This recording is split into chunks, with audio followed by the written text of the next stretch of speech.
guys, John Faulkner here with Survival Dispatch, and join with me today, as always, what's up, Chris, the Angry American. Angry American. And as you can see, our table looks a little bit different today. We have today. a nice tablecloth yes, today. This is a very nice, reusable even tablecloth. So we're in the holiday season, and that usually means a little bit more grocery shopping. Grocery shopping, stocking stuffers. Right, we're always trying to cut down on how many paper bags we use when we go to the grocery store. I'm the guy that wants to do one trip from the truck. Well, you're a man. On so one trip. Yeah, I mean, we're going to saddle this thing up, and we're going to get it in the house in one load. And this would do it. It's even got handles. So, multiple handles. Like, you know, so if you're having that big party, you got to get that 8-foot long sub into the house. Yeah. This is it. Yeah.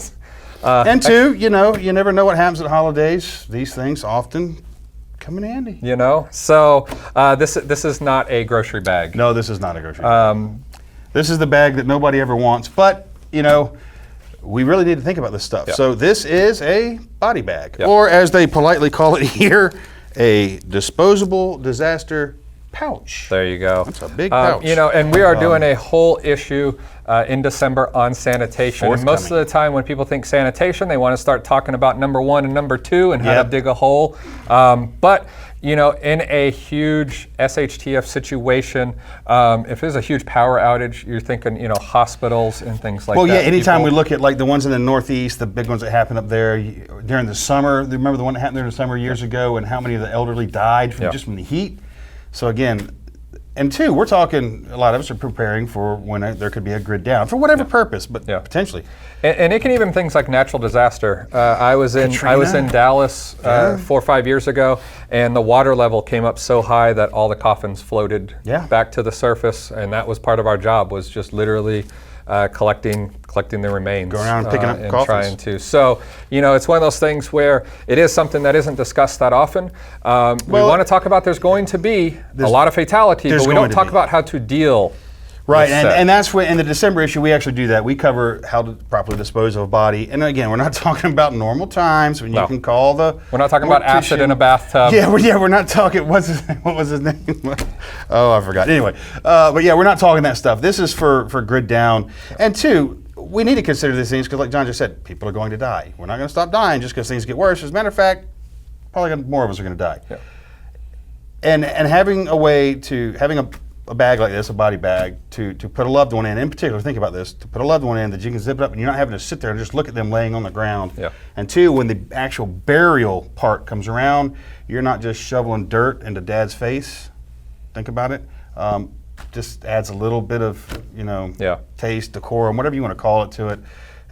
Respect. Respect, yeah, respect. And two, you don't have to sit there and look, especially if they died a violent death. It may not be something you want to be seeing or the kids to be seeing, but this way everybody could come pay their last respect. Yeah, they're looking at a big black bag, but it might be better than looking at somebody with half their head shot off as well. So I mean, this is something that, you know, Chris actually did pick up on Amazon. Yeah, Amazon. Order the thing on Amazon. They have several different kinds at various different price points. This one was about $25, and so I got it because I think it's important because, you know, we talk about it too, and our good buddy Bobby Lynn makes a point that if things get bad enough and it happens fast enough, there could be more bodies around that can actually be buried. Right.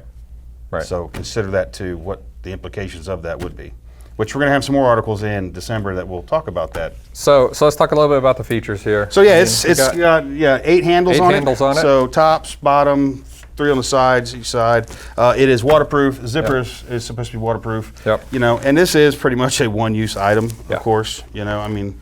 And it's got 2 zippers on it. Yep. Dual zippers. Split them in the middle and you know, zip them up and down. You can get in, and you know, and it's one of those things, guys. We don't do a lot of videos like this, you know, on items like this, but it is something that is very much overlooked and not talked about. Well, and it goes with next month's issue, which is why I was doing this for December, because you're right, it isn't talked about. You know, like everybody thinks, oh, get some lime, throw on the bodies. Most people don't understand why they put lime on bodies. It's not to slow decay or keep smell down. That's not why they do it. When you see them doing that in places like Syria and Africa and places like that, they throw the lime on the bodies. It actually helps to mummify them to a degree so they can be identifiable later when they come dig those mass graves up and start identifying folks. So again, there's a lot of misconceptions out there about why we do what we do when folks die. That's one of them. So this, sadly, everybody should have a few, in my opinion. And let's hear, I'll hold this up real quick. So I'm 6'5". Yeah. So let's see how tall this thing off to the floor. So there. Easy 8. Easy 8 foot. If not 8.5, 9. Yeah. Easy and 8 we'll foot. bring it down here Yeah, just so they just can a little see bit. the end. Oh yeah, get the handles where they can see them. Hanging on the SD, there we go. Hanging on the SD sign here. Yeah, so there's the bag. That's a lot of bag. It's a lot of bag. Yeah. But you know, it's just one of those things that if you have reason to keep these, it's something that you should have. If you are preparing to survive in a grid down situation for an extended period of time, sad to say you're going to need these. People are going to die. It's just a fact. And it may not be your friends and family. It may be folks you got to shoot off the fence, but you need to deal with their bodies too. You can't just leave them there. You know, putting heads on pikes and that kind of thing sounds good in books, but it's sanitarily wise, it's a bad idea for sanitation. So keep disease vectors down, that sort of thing. Have the means to deal with folks. PPE, face masks, gloves, the whole 9 yards. Charlie's actually going to have an article in the December issue about a kit that you can build from Walmart that will help you properly dispose of a body should the need arise. And we're not talking about now, we're talking about grid down. So if you guys got any other questions or comments with regards to this topic, feel free to leave them below. We'll definitely be around the next couple of days to help answer them. Make sure you hit that like button as well. And we'll leave a link for this bag below also if you guys are interested or just kind of wondering where to start the search with. So you can click that link as well. So that is it for today. I hope you enjoyed this video. And until next time, be safe. Later, guys.